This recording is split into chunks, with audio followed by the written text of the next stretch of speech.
খেলার পাতাটা একটু দেওয়া যাবে? না, দেওয়া যাবে না। আঙ্কেল, আমি জাস্ট খেলার পাতাটাই তো চাইলাম। আপনার কথা শুনে মনে হচ্ছে আমি তো আপনার কাছে আপনার কিডনি চেয়ে বসেছি। তোমার রক্তের গ্রুপ কি বাবা? B positive. আমার রক্তের গ্রুপ এ পজিটিভ। আমার কিডনি নিয়ে তোমার কোনো কাজে লাগবে না। আঙ্কেল, এর আগে কখনো একটা পত্রিকা চেয়ে এতটা অপমানিত হয়নি।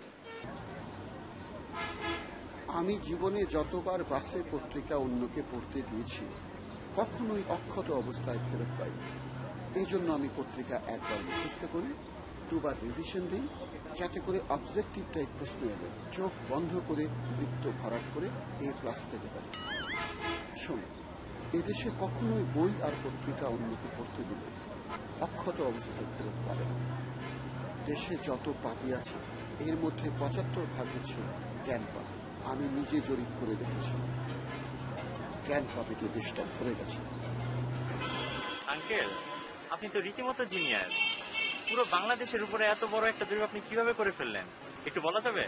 সারা বাংলাদেশে কতগুলো তেলাপোকা আছে সেটাও আমি জরিপ করে এক্সাক্ট সংখ্যা বলে দিতে পারি। কিভাবে?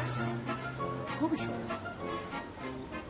যে কোনো একটা জায়গা ধরো কত স্কোয়ার ফিট, তারপর ওই স্কোয়ার ফিট জায়গায় যতগুলো তেলাপোকা আছে তার সঙ্গে বাংলাদেশ যত স্কোয়ার ফিট সেটাকে গুণন করে তেলাপোকার সংখ্যা বের হয়ে যাবে।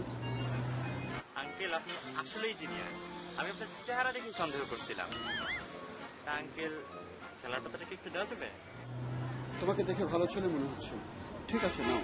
তবে ভাড়া দিতে হবে ঘন্টায় ৫ টাকা, আর জামানত হিসেবে ৫ টাকা।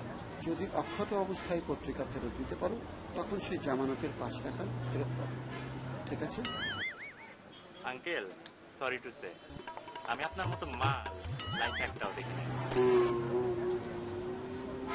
ছোট লোকে দেশটা ভরে গেছে। কত সুন্দর করে ডাক দিত, ভালো লাগতো বলতে। তোরা কালকে কি শিখেছিলাম? ওস্তাদের লেগের নিচে স্টুডেন্ট জান্নাত। আমার ঘুম নষ্ট করে তুই জানাতে যাবি। পুলসেরাত পার হওয়ার সময় লুঙ্গির কোনা ধরে তোর কান্দে আটকে রাখো। আপনি কি টুডে আর উঠবেন না, নাকি সারাদিন এভাবে স্লিপিং করে